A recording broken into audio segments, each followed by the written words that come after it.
Welcome to Arlington Candidates Night for the town election on Saturday, April 5th, 2025. Candidates Night is jointly sponsored by Envision Arlington and the League of Women Voters of Arlington. Tonight's program is being broadcast live by Arlington Community Media, ACMi. We want to thank ACMi's Executive Director, Norm McLeod, Operations Manager Jeff Monroe, Government and Programming Coordinator Sean Keene, and the rest of the staff and volunteers of ACMi for broadcasting this event.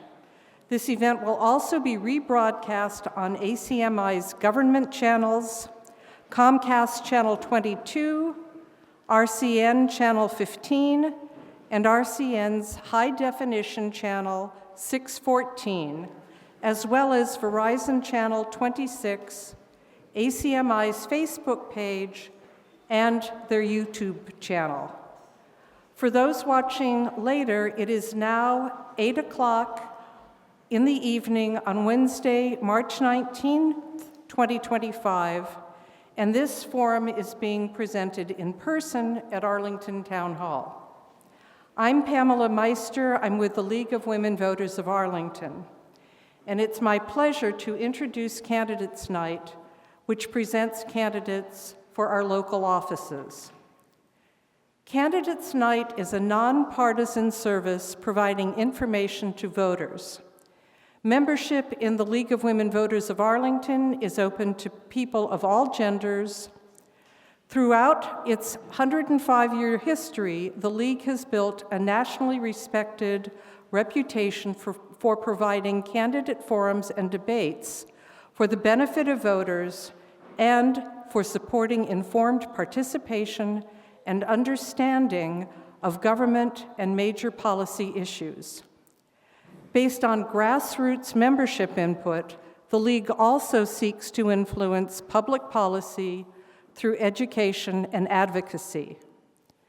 The League takes action on specific issues we have studied, but we never support or oppose candidates.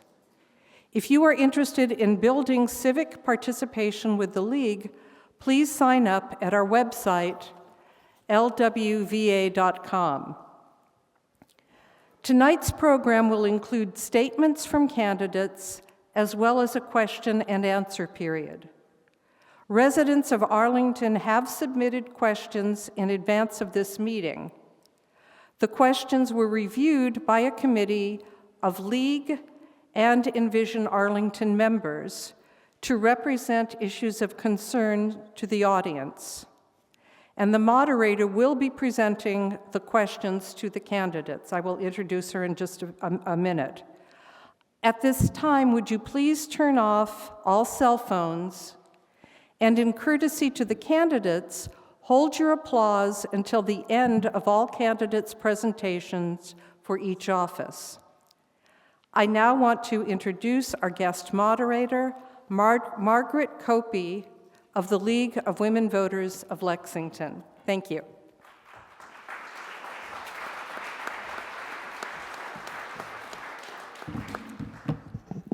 Thank you, Pamela. I'm delighted to be back in Arlington. I want to thank the Arlington League for inviting me to come back. Thank you for attending or watching. First, I'd like to outline the procedure and rules for this evening. The candidates for town offices will appear in this order this evening: moderator, assessor, select board, housing authority, and school committee. Each candidate will make an introductory statement with 2 minutes. The candidates will speak in the order in which they appear on the ballot. After the candidates have finished their statements, we will have questions and answers. As mentioned before, the questions have been submitted in advance. All candidates will have the opportunity to answer each question for their office. The candidate with second placement on the ballot will be the first to answer the first question, and we will continue to rotate through the ballot order for each question. Each candidate will have 1 minute to answer questions. After the questions and answers, each candidate may make a 1-minute closing statement. The candidates will speak in reverse ballot order for the closing statements. To ensure fairness, each candidate will have a time warning from the league timers in the first row. And could you guys just hold up your time so everybody knows where they are and we all can see them? When 20 seconds remain, the timer will hold up a yellow card. When time is up, a red card will be raised. At that point, the candidate should only finish a short sentence and stop. We ask for the cooperation of all candidates in following these rules so that everyone will have a fair chance. As a reminder, because this program is carried live and will be rebroadcast, we ask the candidates to speak clearly into the microphones to be heard. Due to the allocated cable TV broadcast time, we will conclude the program at 9:30 p.m., and there will be no intermission. We will now hear from the candidate for town moderator. There is one seat open for a 3-year term. The candidate is Greg Christiana, who is seated on the stage right now. The town moderator, elected every 3 years, assists in the formation of the warrant and is the chairperson of town meeting, recognizing speakers, calling for motions and votes, announcing the votes, and tallies on all town warrant articles, and keeping order at all times while town meeting is in session. This person is in charge of the process and keeps the meeting in compliance with the rules of order for item-by-item discussion of the articles. Following the meeting, the moderator approves the record of votes prepared for the town clerk for submission to the state. We will now hear an opening statement from the candidate, Mr. Christiana. You have 2 minutes. Great, thank you. My name is Greg Christiana, and I'm running for re-election as Arlington's town moderator. A moderator needs to be neutral on issues debated at town meeting. When folks feel that I've been unfair, they tell me, and I take their feedback seriously. But there's one issue that I'm very opinionated about, and I want to tell you about it tonight. American democracy was built on institutions like town meeting, which has endured for 400 years, and free speech is the soul of these institutions. Our democracy is what I want to address tonight. 250 years ago, during the battles of Lexington and Concord, militias from several towns, from Danvers to Dedham, convened here in Menotomy to stand together against the tyranny of their time. Their courage and their resolve still inspire us today. Right now, people are afraid, and they're losing hope. They see a government that is systematically chilling free speech. The tyranny of fear is setting in. It might seem like a good time to keep your head down and stay quiet, but silence at a time like this would be a grave mistake. Here, in the cradle of American democracy, we've always stood against tyranny, and I hope we always will. If you believe that candidates and colleagues and friends and family should stay narrowly in their lane and not talk about such contentious things, then I'm not the candidate for you. But if you're determined to use your voice skillfully and persuasively to strengthen our democracy, even when you fear that it might risk your relationships or your job or your elected office, then I am proud to stand with you. Thank you. Thank you. The first question, what changes would you like to see to promote the efficient running of town meeting, particularly regarding transparency and accessibility? 1 minute. Great, thank you. So one of the first changes that I put in place when I was elected 3 years ago was to ensure that the speaker queue at the meeting was visible publicly. So town meeting members could see where they were chronologically in the order that they requested to speak. We've continued that practice over the last few years. We've had to iterate on that because we're using technology that wasn't designed for that. And going forward, I'm looking forward to making that more accessible and visible throughout the meeting. That's one example. As far as transparency, something else that that I put in place early on and been iterating on and trying to improve is having a public accounting, like a web page that the public can go to see the status of the meeting at all times. And it's updated near real time so folks know where we are in the meeting and what articles are coming up next. Thank you. Next question, you may have already spoken to it. What do you think about speakers forming lines behind microphones rather than needing to remain in their seats while waiting to be called upon? Right. Thank you for the question. This is something that I've thought about a lot. This has been discussed among many other things at the Town Meeting Procedures Committee to discuss variations in our procedures that we might consider. Other towns do, like some towns do have lines at microphones. Lots of towns like ours they'll use handsets like we've been using over recent years to request to speak. There's lots of variations. And there's two issues that I want to discuss about the speaker queue in particular, like how folks get into a queue. And one is that when you have microphones, it means that folks have to stand, and that might not be easy for a lot of folks to stand for a long period of time. So that's one of the kind of logistical considerations for people standing.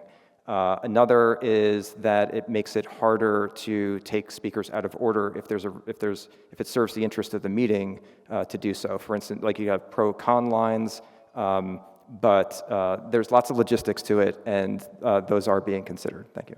Thank you. The next question. To encourage broader participation in town meeting by those who are unable to participate in person, when can we expect to move to a hybrid form of town meeting, and what challenges must be addressed to implement this change? Well, I do want to push back on the premise of the question, which implies that there's some time at which we are going to do hybrid, and there's been no determination to do hybrid on any timeline at this point. I worked with the Town Meeting Procedures Committee last year to put before town meeting the creation of the Hybrid Town Meeting Study Committee, which I believe is wrapping up its work and will be reporting to town meeting this spring. But there is no assumption implicit in that about moving forward with hybrid. We need to study it first, look at the conclusions of that committee, and make determinations about whether the costs and logistics make sense, and also the impacts it has on the meeting in terms of impacts it might have on collegiality and so on. And if this is a big if, there is hybrid in the future, a lot of consideration needs to go into who should be able to avail themselves to that option. Should it be available to all town meeting members? Should it be available just to folks who might have a compelling reason, for instance, like an American Disabilities Act exception for them? So it's all being considered. Thank you. We will now have a closing statement from the candidate for moderator. Mr. Cristiano, you have 1 minute to speak. Great, thank you. The race for town moderator may be uncontested this year, but the fate of our democracy is highly contested. Let's work together to ensure that voters are informed not by fabrications and intimidation, but by facts and free speech, and demand that our elected leaders uphold their sworn duties and their oath to the Constitution. For town meeting members, their oath includes support for free speech, civility, and the laws of the Commonwealth. If you elect me as town moderator for another 3 years, I will uphold these expectations and the integrity of our representative democracy here in Arlington. Earlier tonight, I shared my opening and closing statements with moderators across Massachusetts to ask that we all work together to stand up for democracy, free speech, and the rule of law. Serving you has been an honor, and if reelected, I'll do my best to reflect and amplify the enduring values of this remarkable community. Thank you. Thank you. Will the candidate for assessor please come to the stage?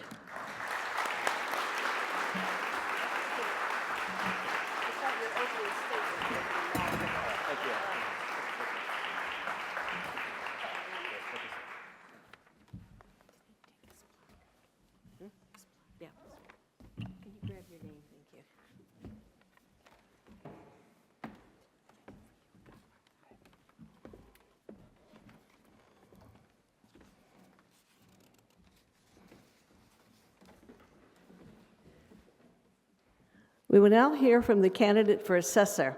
There is one seat open for a 3-year term. The candidate is William Zagata? Perfect. Thank you. The Board of Assessors is composed of 3 members. The mission of the Board of Assessors is to assess all property in the town of Arlington in a fair, equitable, and consistent manner in accordance with the laws, rules, and regulations of the Commonwealth of Massachusetts. The Board of Trustees holds hearings with residents on questions of property valuations, personal property, motor vehicle excise taxes, and exemptions for aged or handicapped residents and veterans.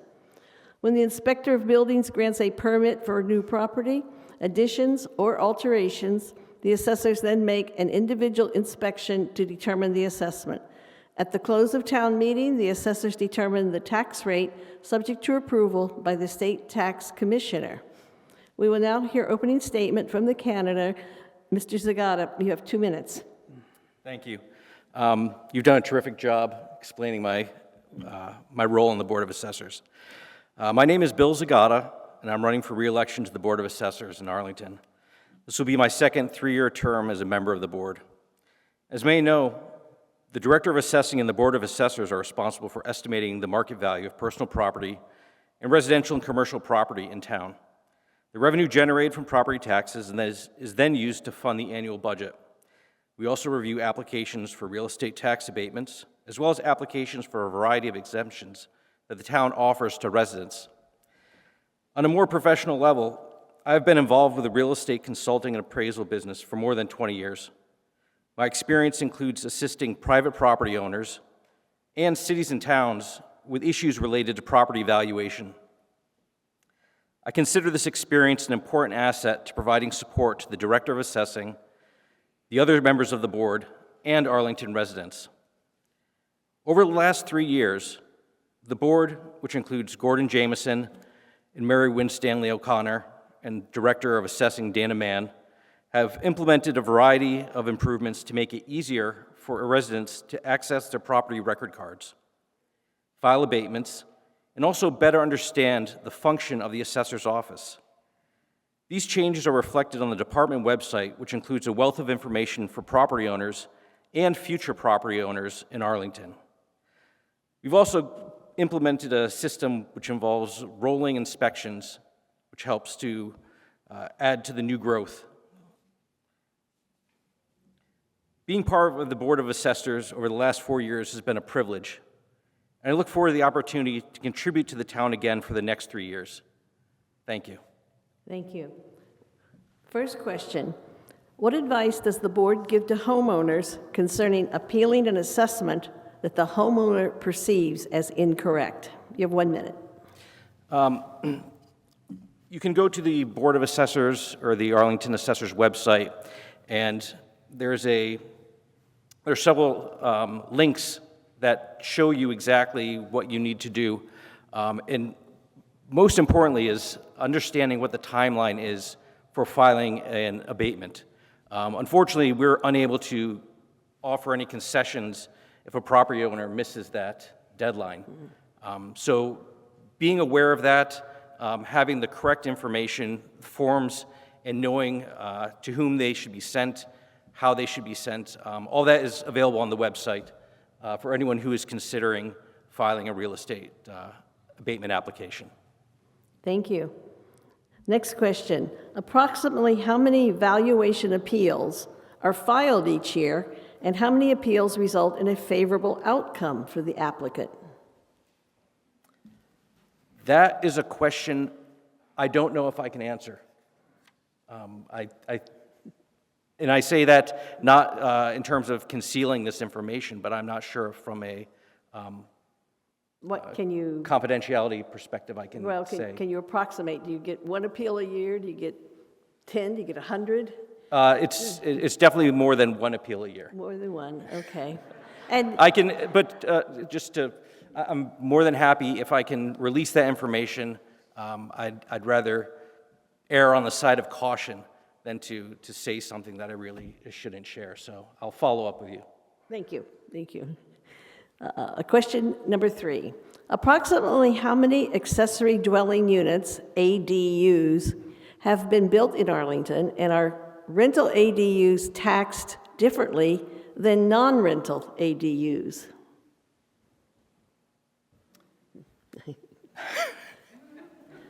I'm afraid We've got a tough group here in Arlington. I know it is a very tough group. I'm afraid I don't have the information about how many ADUs have been built in Arlington. Do you know about the taxing? Does it make a difference whether they are owner-occupied or rented out to someone else? It would be my understanding that they would be taxed. I mean, because we have one tax rate, it's a residential, commercial single rate, so they would all be taxed based on their value. Right. So if someone rents their primary residence out, they don't get a different tax than if they're living in it themselves, do they? I believe the main difference would come from being able to have an exemption versus having it as a rental property. Right. Well, thank you. We now have your closing statement. You have 1 minute. I've been lucky enough to be a part of this board for the last 4 years, and I have to say that it's been a learning experience. I think that we have a terrific board. All of us bring a different skill set to the Board of Assessors, in addition to the support that the staff at the assessing department provides to us, which is terrific. It's really been an honor to have this position in the town, and I look forward to being able to continue working with the Board of Assessors, and thank you very much. Thank you.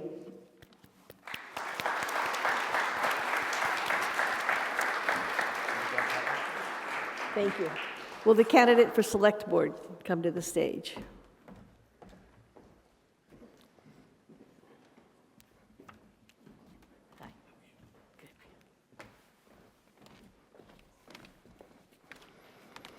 We will now hear from the candidate for Select Board. There is one seat open for a 3-year term. There is one candidate, Stephen W. DeCourcy. The 5 members of the Select Board serve 3-year overlapping terms.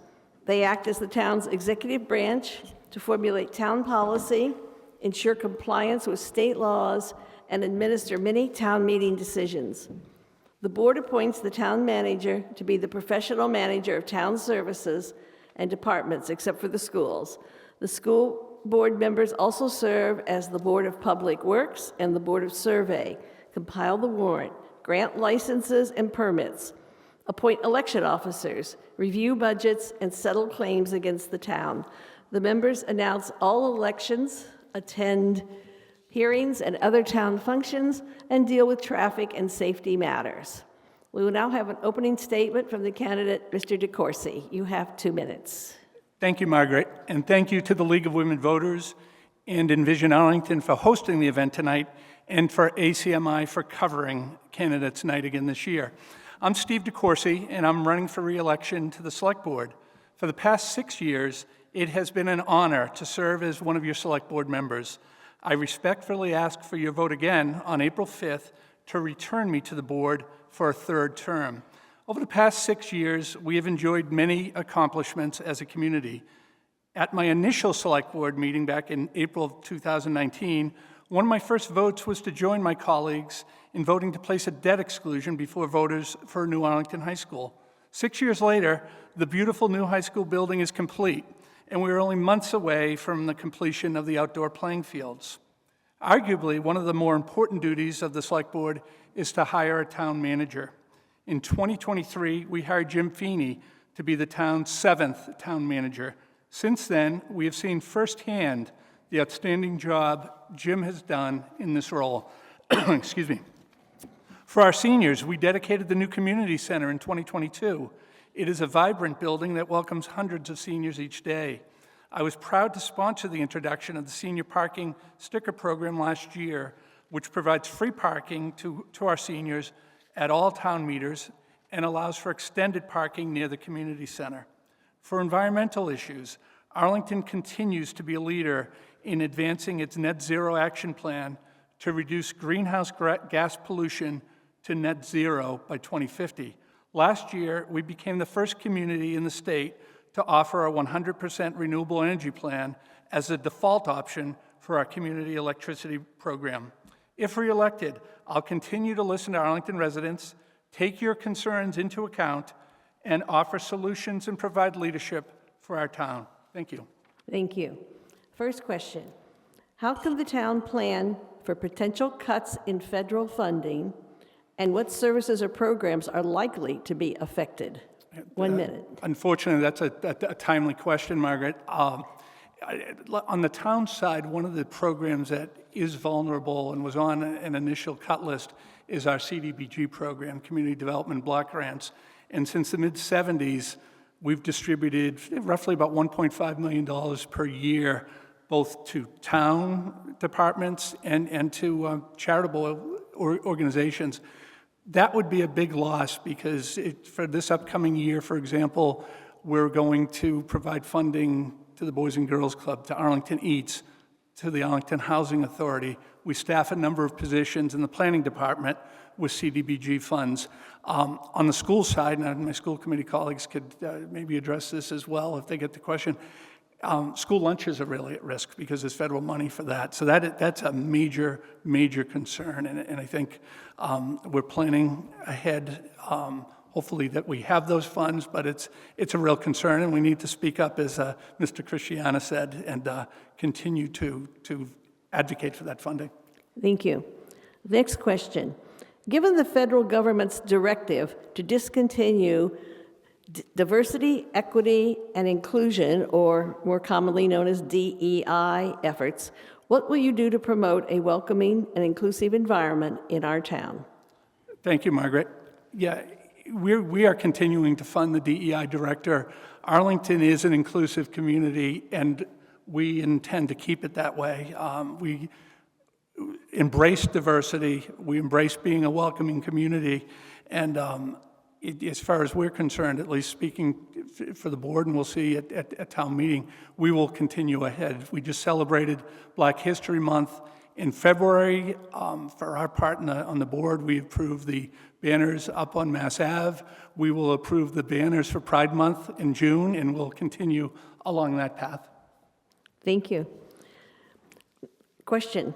Street safety is an important issue for residents, especially considering recent accidents in which pedestrians were injured.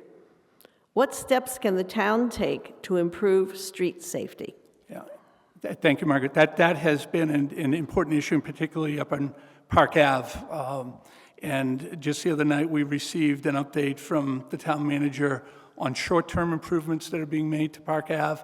Later this month, on March 31st, there's going to be a forum here at Town Hall about the preliminary schematic plan from Stantec, which is the town's designer for improvements, focusing on the Oakland Park Ave intersection, Appleton Street and Park Ave, and Walston and Park Ave. We continue to work with our Transportation Advisory Committee. We have worked closely with them, and we're looking to work more with them, have more regular updates, and try to address issues. We had the issue on Park Ave. We had the issue by Trader Joe's. It's a very important issue that we will continue to focus on. We've gotten a lot of assistance from our police department. And last thing I'll say, on Park Ave, we reduced the speed limits along that corridor. It's a safety zone. Just today, the new speed limits went up. We received them, so we'll continue those efforts. Thank you. What upgrades are planned to reduce energy use and increase energy efficiency in town operations? Okay. Is that number 4, Margaret, or is that number 3? That's number 4. All right. No, that sounds good. Well, we are improving. Looking ahead, we have a net zero action plan, as I said, to reduce our emissions by 2050. Again, just the other night, I'll give you an example of a town building. It's a school building. We are going to seek funding through a reimbursement program.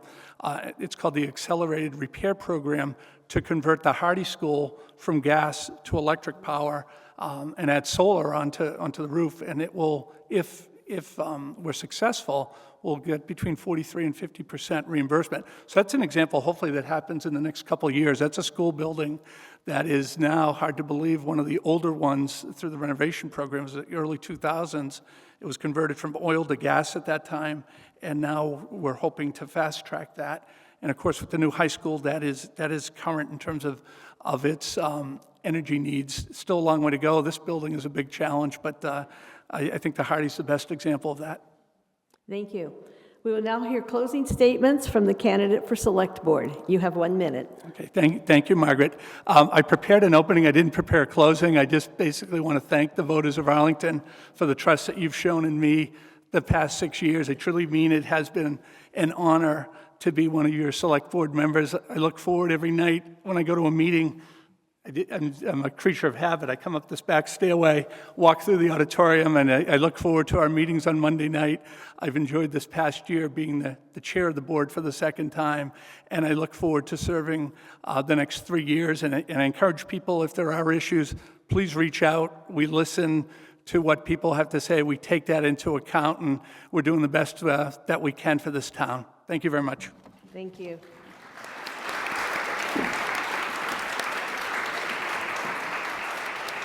Will the candidates for Housing Authority come to the stage?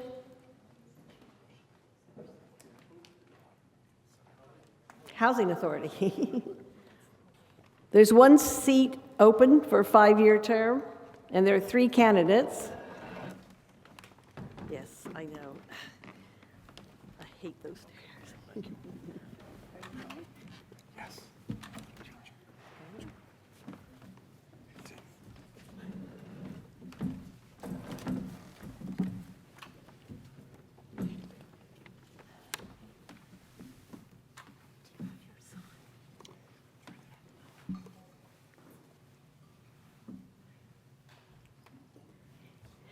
Thank you.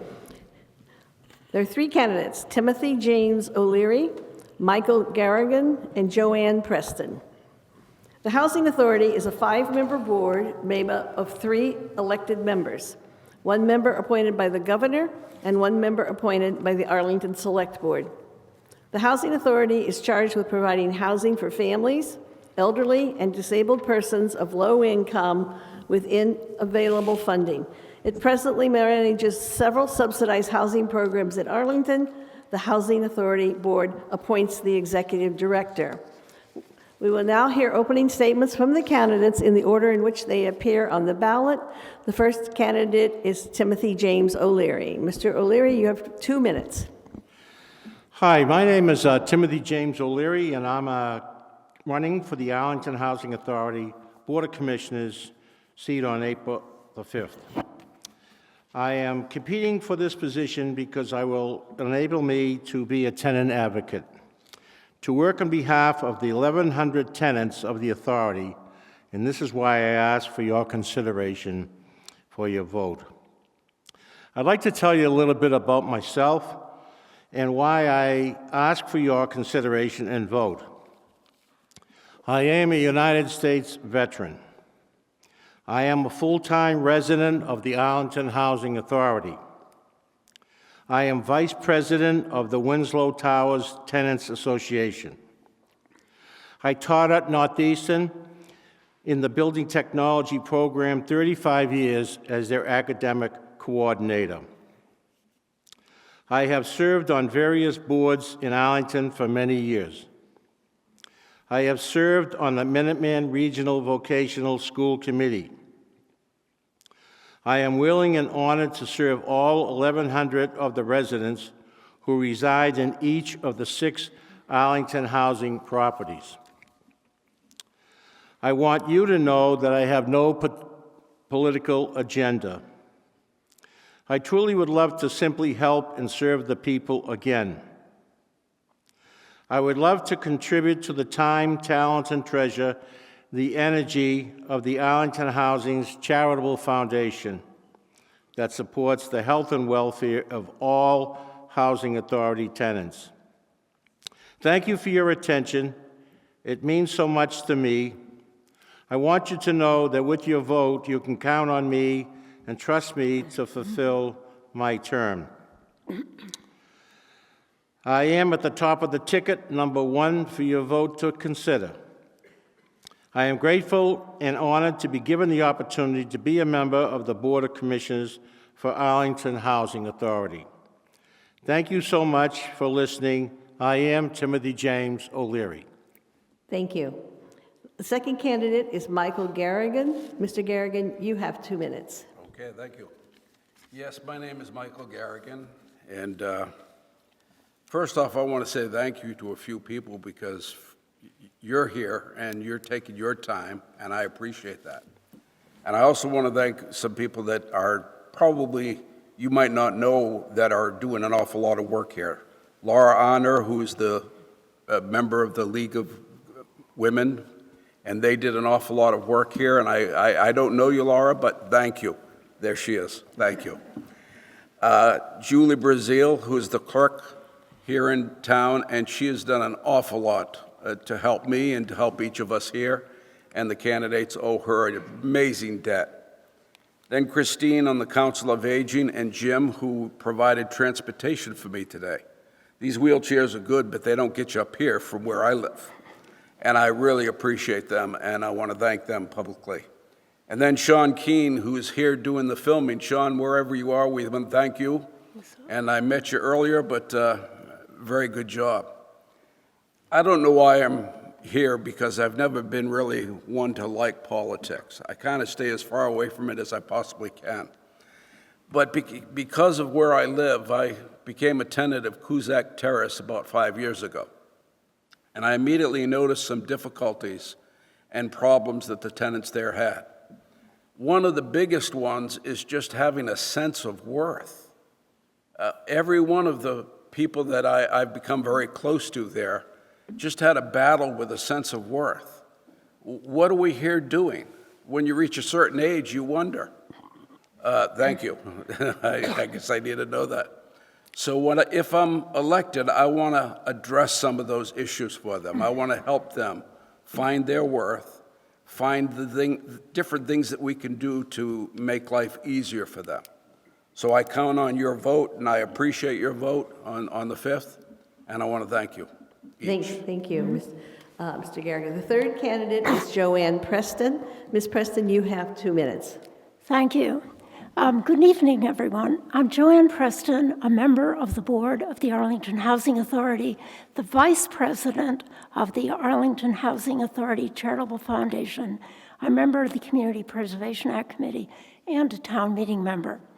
My 5 years serving as a board member have been very productive. I was soon joined on the board by Fiorella Badia, who was the formal tenant representative on our board. Next, the board made the wise decision to hire Jack Nagel as executive director. Working together, we made great progress in renovating our buildings and won a state award. One important way I contributed was by using my expertise and experience as a grant writer, which I developed as a faculty member at Harvard and Brandeis. For instance, I secured $2.5 million for new windows in family housing, and I raised $20,000 for the Arlington Housing Authority Charitable Fund. Often, though, I became directly involved in improving the lives of our tenants, having been a tenant for 30 years myself and a tenant leader. When the residents of a senior housing complex informed me they were afraid to cross Chestnut Street to attend church and shop in local stores, I took the lead in advocating for pedestrian safety measures, and the town installed a blinking light and narrowed the streets. Still, there is much to be done, and so that I can continue to use my expertise and commitment, I ask for your vote for my re-election to the board of the Arlington Housing Authority. Thank you. We'll now have the first question, and we will be starting with Mr. Garrigan. You're the second candidate on the ballot. What do you see as the most important issues facing the Housing Authority, and what solutions could address these issues? You have 1 minute. I don't know if I could say there's one issue. I've seen a great number of them. When I first moved into Cusack Terrace, we found that the sidewalk in front of the building was absolutely terrible. you couldn't walk up it safely, let alone a wheelchair or any other kind of contraption that most of our people used. So I petitioned and petitioned and petitioned, and finally, this past summer, it was corrected. Other things like that consistently disturb me. A lack of heat in one of the buildings has caused some tenants to be really uncomfortable. Those are the kind of things I want to address if I'm elected, and I want to do as much as I can to make the last few years of these people's lives as comfortable as possible. Thank you. Ms. Preston, would you like me to repeat the question? Yes, please. What do you see as the most important issues facing the Housing Authority, and what solutions could address these issues? You have 1 minute. Well, I have three things that I think are a real priority. One is renovating our aging buildings, that we need more funding to do the renovations we need to do. A possible solution is the state needs to increase our operating budget. It's been reduced every year since the 1980s. 2, handicap accessible apartments. Our residents in senior housing increasingly need handicapped accessible apartments because our population is aging, and we have an increase in those with physical disabilities. I'm going to be looking for grants. More health services for our residents, and explore the possibility of partnering with universities and hospitals' training programs. That's the end, right? Am I out of time? Yes. Thank you. Thank you. Mr. O'Leary, Yes? would you like me to repeat the question? Yes. What do you see as the most important issues facing the Housing Authority, and what solutions could address these issues? You have 1 minute. Well, I think that what you said, Joanne, is good in the sense that we have got elderly, handicapped, low-income people, 1,100 of them, and as Joanne said, reduced funding. We're in a situation where we have to apply for grants, consider some additional low-income housing that might be proposed, and really sort of tighten up by adding on tenant associations. We managed to get Drake Village added, and we're working on Chestnut Manor. And I think that more tenants association and more participation by the tenants, it'll flow up and we'll be served better than some of the things that are happening right at the moment with the present board. Thank you. The next question will be starting with Ms. Preston. What role can the Housing Authority play in increasing the supply of public housing in Arlington? 1 minute. Thank you. I get this question all the time, and I know as a board member what the problem is. The problem is the state will not give us additional funds if we build additional buildings. We cannot build what we cannot afford to operate and run. And so that change will have to come. We can only have the certain number we have now. Still, we have some workarounds, like putting aside every year funds to purchase single condominiums, and our maintenance people bring them up to code. This is called scattered site housing. We also have acquired one small building for Chapter 689, a public housing program. These are people with special needs who require 24-hour supervision, and we're building a second such building. Thank you. Mr. O'Leary? Yes? Could you repeat the question, please? Oh, sure. What role can the Housing Authority play in increasing the supply of public housing in Arlington? Well, I believe that I mentioned that there's an opportunity for us to, at Drake Village, to go from 100 units to 250 units by having the existing footprint of the building, rather than 2-story, 70-year-old buildings, go up 6 stories and get 200 units. And I believe that that kind of adapted housing we need really bad, and we need to get that done. And if I were available to vote on that, I would go up and have units for low income for the town. These are Arlington residents that are mostly involved in Arlington housing. The state, Joanne says, is right. The state is the landlord for these 1,100 tenants, and they need the help, and we as tenants pay the rent. And I believe in the future that if we have more tenant advocacy going up, we'll get better results. Thank you. Mr. Garrigan, would you like me to repeat the question? No, thank you. I think one of the things that we're very fortunate with is having Jack Nagel become the president of the association. He has brought in so much in the way of financing, grant writing. He's absolutely been a pleasure to work with. In everything that we've needed, he has found a way to supply it. I look forward to seeing him continue in that kind of work, and anybody on the board should be supporting him 100%. He just is, I think, a godsend to the community. And I think that's probably the direction we need to go, is continuing building up the people that we have. Thank you. Thank you. The next question, we will be starting with Mr. O'Leary. What part does federal funding play in the Housing Authority budget, and how could the authority manage potential cuts to this funding? 1 minute.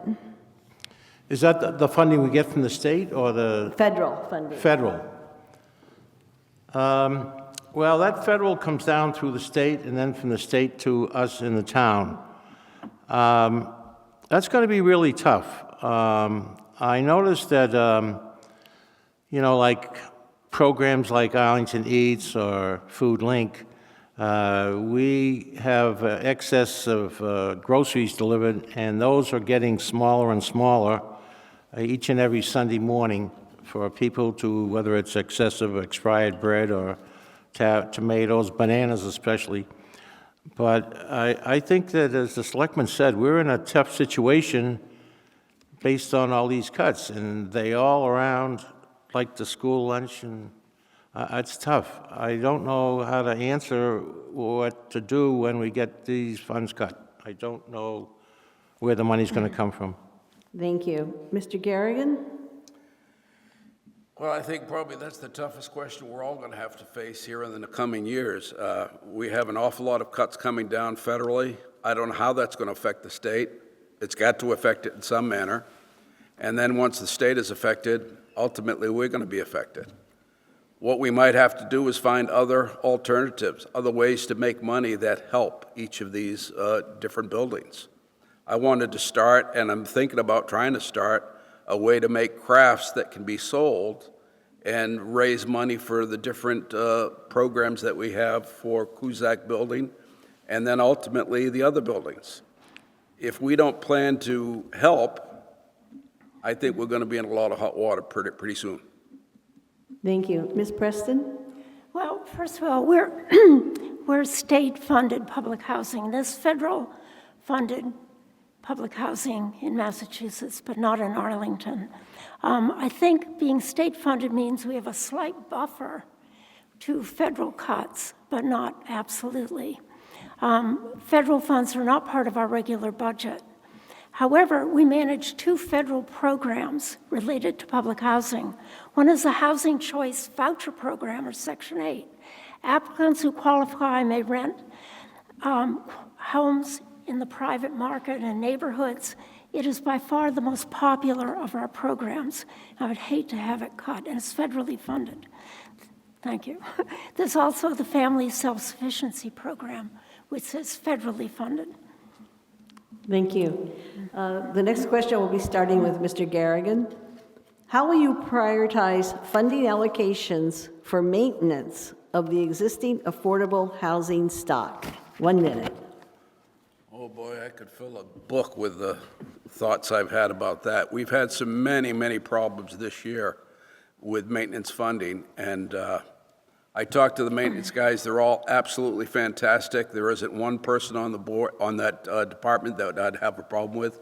They all work their hearts out, but the money's just not there. And we just requested some extra heating units for some of the units at Cusack because the tenants were cold. When I say cold, 60, 62 degrees in their apartments. These people don't like 62. I relish it. I grew up in Maine, so it didn't bother me. So anything we can do to raise funds for them, I'd be looking to find a way to do that because they really do a good job. Thank you. Ms. Preston? I see two of the most important priorities are preserving our buildings and ensuring the safety of our residents. Securing roofs, doors, windows from water and weather is essential to preserve the building. We use part of our operating budget, but again, it's not enough money. I hope I'll be in a position to write more grants to get the kind of money we need to preserve our buildings. Equally important is the safety of the residents. We are updating fire alarm systems, and in Hauser, Chestnut Manor, Cusack Terrace will be done soon. It's in the capital plan. And we also, we also have to work on the alarm system in Monotony Manor. Thank you. Thank you. Mr. O'Leary? Repeat the question, please. How will you prioritize funding allocations for maintenance of the existing affordable housing stock? Well, in Winslow Towers, where I live, I believe that they're doing a great job. I don't see any need in maintenance. As to how to increase the maintenance in that building, I can't see it.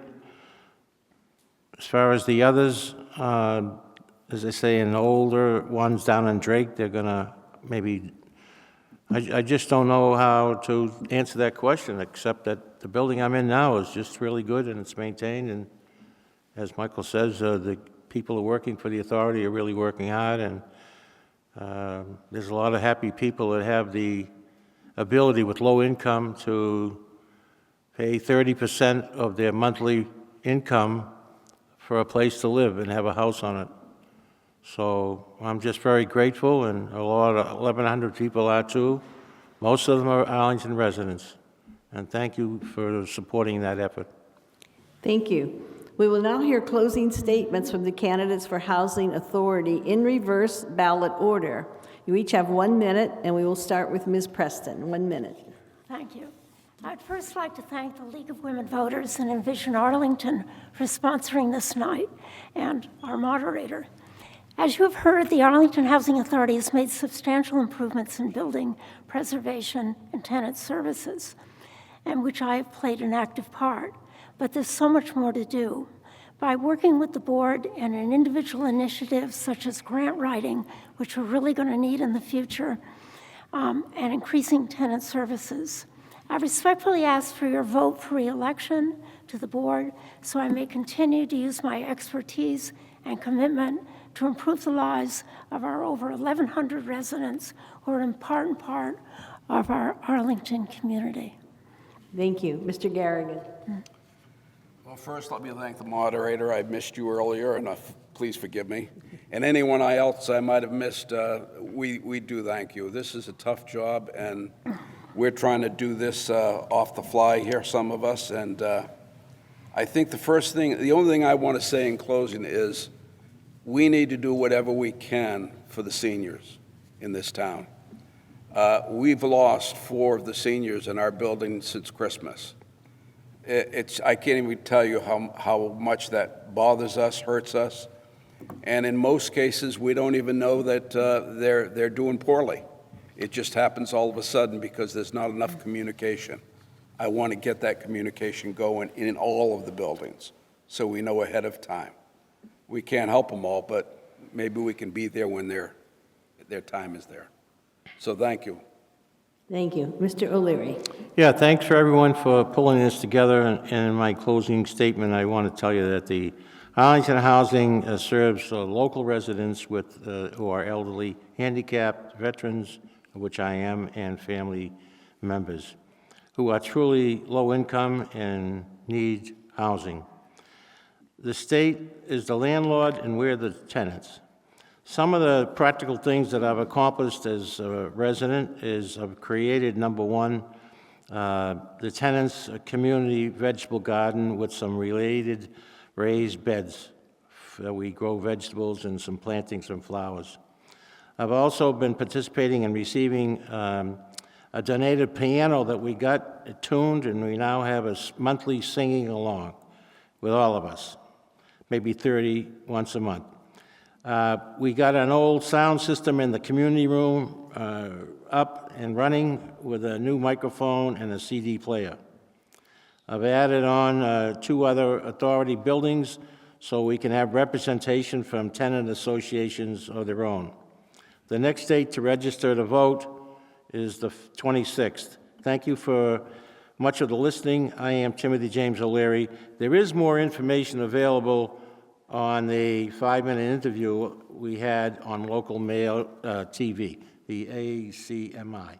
So if you want to know more about me, go to that. Thank you all, and it was a pleasure. Thank you.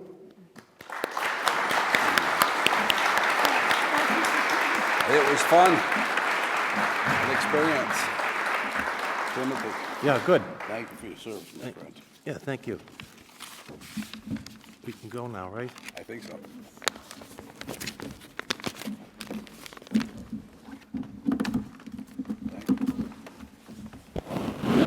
Will the candidates for school committee please come to the stage?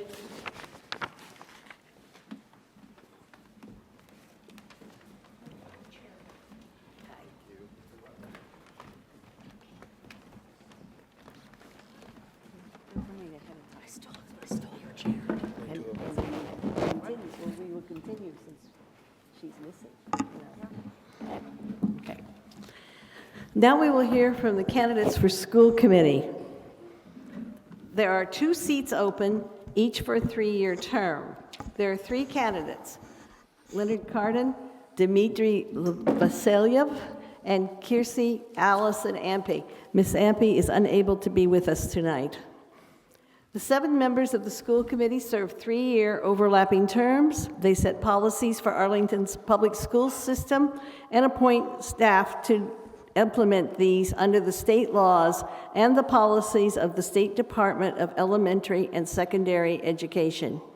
The committee appoints a superintendent as chief administrator of the school department to make recommendations on personnel and programs. The school committee is responsible for the school department's annual budget and represents the town in collective bargaining with the teachers. We will now hear opening statements from the candidates in the order in which they appear on the ballot. The first candidate is Leonard Cardin. Mr. Cardin, you have 2 minutes.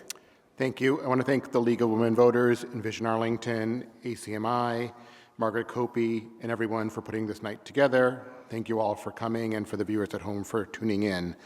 I'm running for another term on the school committee to continue the work we have done to strengthen our school system and plan for the future. One of my goals when I first ran for school committee in 2016 was to implement a strategic planning process for APS. In 2023, following the work of a visioning committee of over 60 APS stakeholders, the school committee approved a bold strategic plan centered on 4 priorities. I'm seeking another term to complete the implementation of this strategic plan over the next 3 years. I'm particularly focused on 2 of the initiatives that we're pursuing: to implement a comprehensive multi-tiered system of support for our students, and to complete a facilities maintenance and technology plan.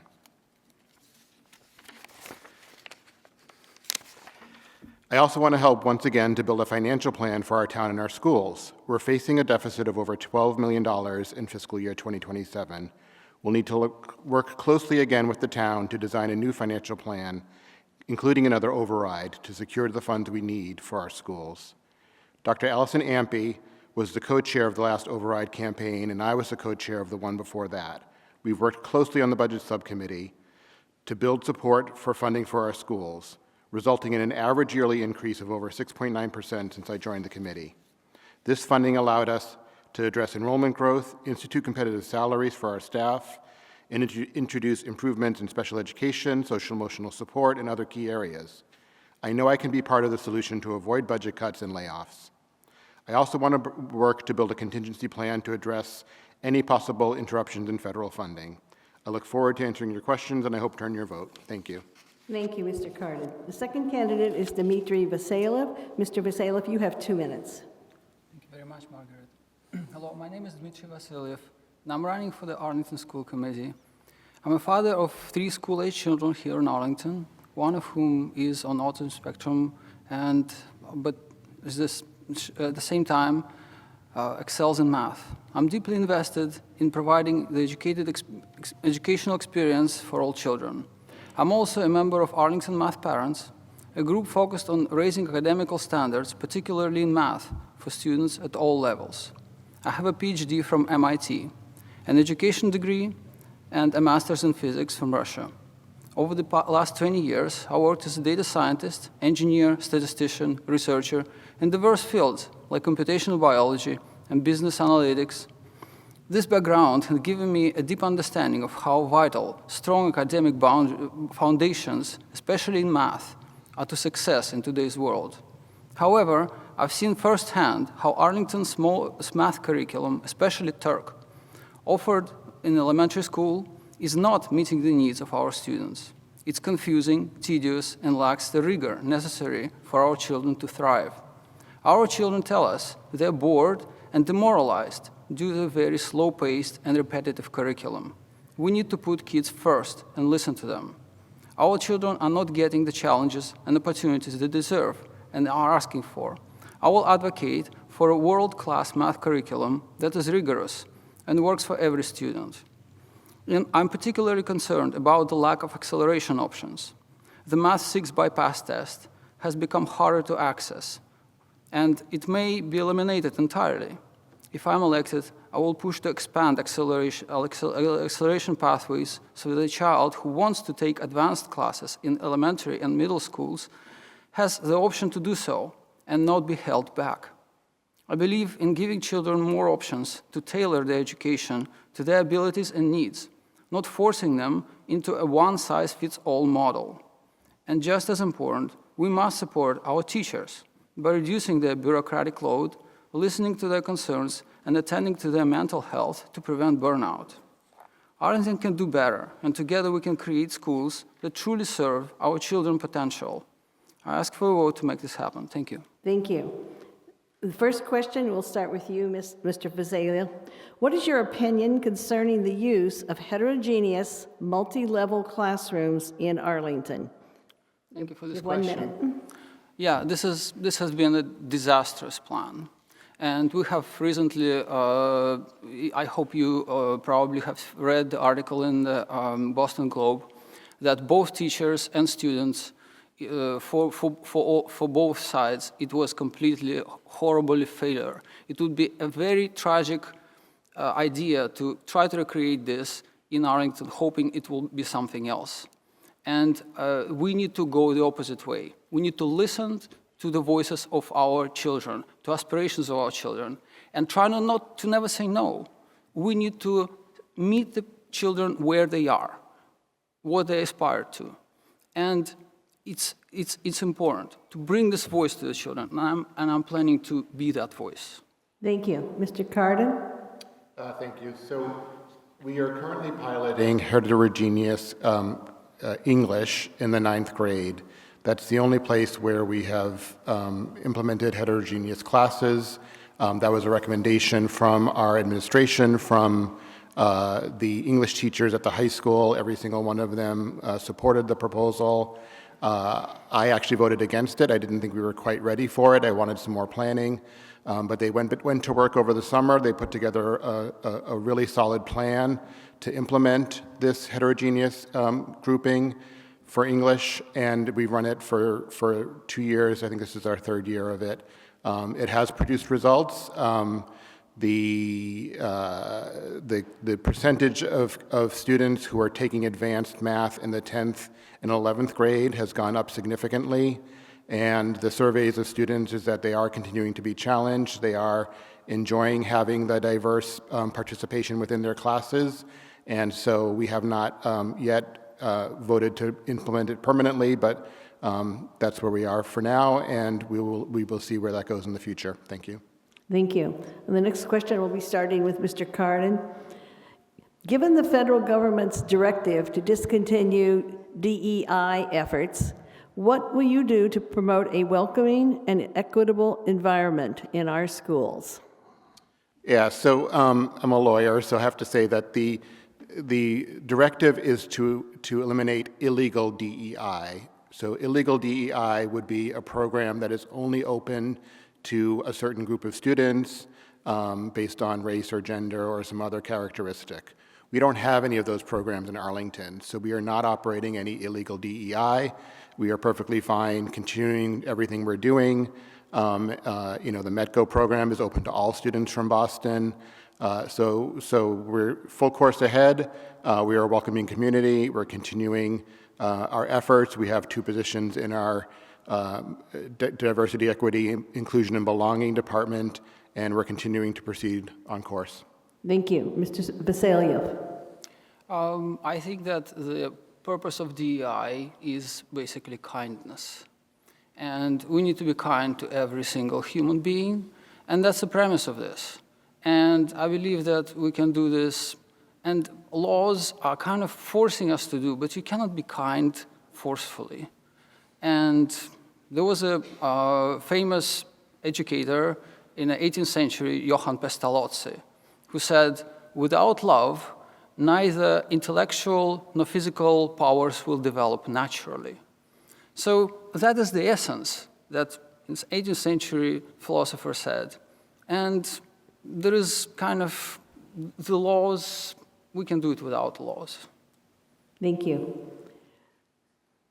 The next question here, we will be starting with Mr. Vasilyev. What targeted policies should Arlington schools implement to accelerate student learning recovery and address achievement gaps exacerbated by the pandemic? So achievement gaps accelerated by pandemic.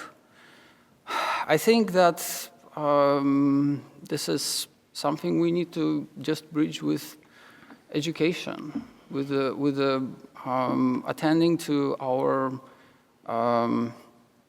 mental health, and this is the damage which is out of our control, right? And that's we have to do what we have to do, and that's all. Thank you. Mr. Cardin? Thank you. So we've been fortunate in Arlington to have seen, almost complete recovery as far as MCAS scores from the issues of the pandemic. We do still have achievement gaps, and we are undertaking a variety of methods to address those, including, increasing special educators, increasing social workers, particularly at the elementary level, to address some of the issues that we've seen out of the pandemic. The strategic plan initiative that I mentioned, the multi-tiered system of support, we are doing lots of different things to intervene and help students who need it, but we need to do that in a more organized manner, in a more structured manner, and in a way that is clear and communicated to parents, and that's what that initiative will achieve. Thank you. Thank you. The next question will be starting with Mr. Cardin. What is your vision for STEM programming in Arlington, especially for advanced levels? And my understanding is STEM program is science, technology, engineering, and math. Thank you. So we have a very, particularly at the high school, a very advanced grouping of AP classes that are available. We've added more over the years. So there's lots available for students who want it at the high school. There's been some discussion about both at the middle school and perhaps the elementary school about different offerings that we can do. We focused greatly on adding support, particularly for math at the elementary school. There's now a math coach at every single elementary school that helps teachers with their math programming, delivers lessons, and so we've done a great deal to focus on the areas where we see need. We have been, very successful with our MCAS scores, and that's not the only thing we care about, but I think overall Arlington does a good job here, and we're continuing to improve with full-time directors. Thank you. Thank you. Mr. Vasilyev. Based on experience of my 3 kids, and also all other parents from Arlington math parents who had an abysmally bad experience with math in Arlington.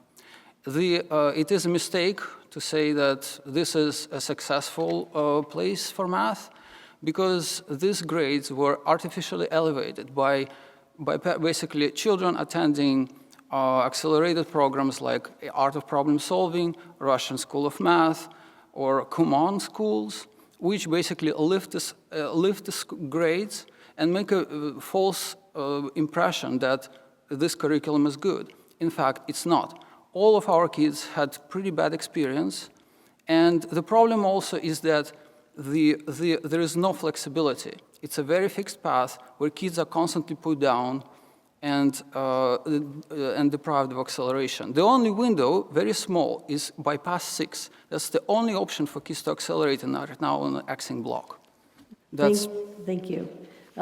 We do have time for one more question here, and it's following up on the last one, and we will start with Mr. Vasiliev. Are current math course offerings sufficient for all levels of students, and is there a need for additional core math programs? Yes, thank you for this question. I can continue that there is a need to accommodate the whole spectrum of abilities of children. Right now, in terms of math, we are very well educating the bottom, maybe quarter of children. The rest are basically forcefully held back into one bin, and this leads to several effects. One of them is that children are lacking stimulation, and they lack healthy dopamine, and they channel it in unhealthy ways. Disruptive behavior, addiction to games, all sorts of other things which are not productive. And we need to provide the challenge. We need to serve both ends of the spectrum. It's natural to have them. It's normal. But we need to meet the kids where they are. Thank you. Mr. Carden? Thank you. So, I'm not an educator. I'm a parent. I'm a lawyer by trade. We have a whole staff of educators. We have a superintendent, assistant superintendent, both who have doctorates in education. We have a department head in math. We have math teachers in the high school, and principals, and lots of people across the district. They're the educators, and we have to trust the educators. They review the curriculum all the time. As I said, we've implemented math coaches because we saw a need. The elementary teachers in particular were struggling. They teach so many different subjects. They needed assistance teaching math, so we now have a math coach to help them. We do survey students. 72% of students across the district say they're being held to high expectations. So that's not specific to math. It's not asked specifically about math, but if our educators come to us and say we need a new math program, they did that with reading. We have a new reading program. They have not said that about math. Thank you. Thank you. We will now hear closing statements from the candidates for school committee in reverse ballot order. You each have 1 minute to speak, and we will start with Mr. Vasiliev. Thank you. I didn't prepare my closing statement, so I'll improvise. I will be the voice for children, and that's my calling. And I feel that I'm an educator, and I had an education degree in Russia, which was based on great minds like Sukhomlinsky and Janusz Korczak, who the whole premise was to basically love. We need to learn to love our children, not only when they suit our needs, but at all times. Meet them where they are and listen to their aspirations. And the role of educator is not to impose what they should do and where they should be, but to help them to develop themselves. Because each of them, each child has their own program, has their own path. And we need to help them to develop that path. So I hope for your vote. Thank you very much. Thank you. Mr. Carden? Thank you. Thank you, Margaret Copey, League of Women Voters, Envision Arlington, ACMi. I am grateful for the opportunity to discuss some of these issues tonight. I just want to list some things that I've personally contributed to over the last 9 years. Helped reduce school overcrowding by opening Gibbs in additions at Hardy and Thompson. Historic contracts that I personally negotiated with teachers and paraprofessionals for competitive salaries. Restored librarians to all our school buildings. Increased special education funding and staffing. Eliminated fees for athletics and instrumental music. We're talking about some things we want to do in the future. To do that, we need the funding. Dr. Allison Ampe and I have been focused very specifically on getting the funding we need for our schools. If we don't have appropriate funding, we'll have class sizes of going up to 25, 26, 30. So we need to make sure we work with the town to get funding to continue for our schools. Thank you. Thank you. I would like to thank the candidates for running for office and for adhering to the timing, schedule, and format. Pamela Meister will now close the program after we give them a round of applause.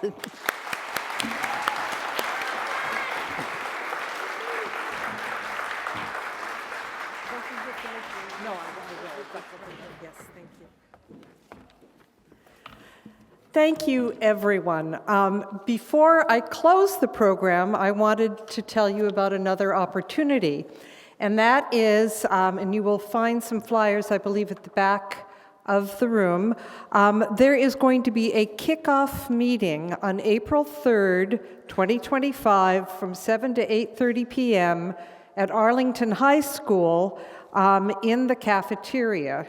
And what this is we are updating or seeking to update the master plan that has been in effect and being used since 2015.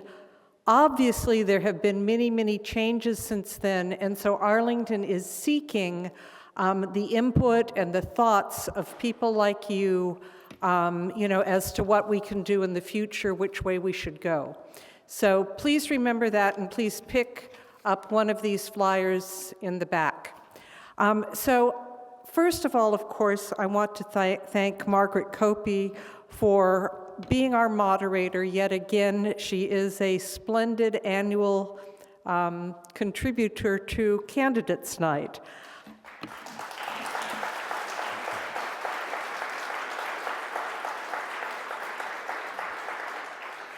Thank you again to all the candidates for participating tonight. It is very difficult, but it is necessary, and thank you, thank you, thank you. Thank you as well to our viewing audience, and thank you to Arlington Community Media for broadcasting this forum. If you are interested in the activities of either Envision Arlington or the League of Women Voters of Arlington, information is available on our respective websites. In addition, a government primer previously compiled based on 6 Citizen Corner articles published in the Arlington Advocate is available through the town's website. So if this is something that interests you, please check it out. Candidates Night has been broadcast live and in person starting at 8 p.m. on March 19th, 2025. Please visit acmi.tv for rebroadcast information.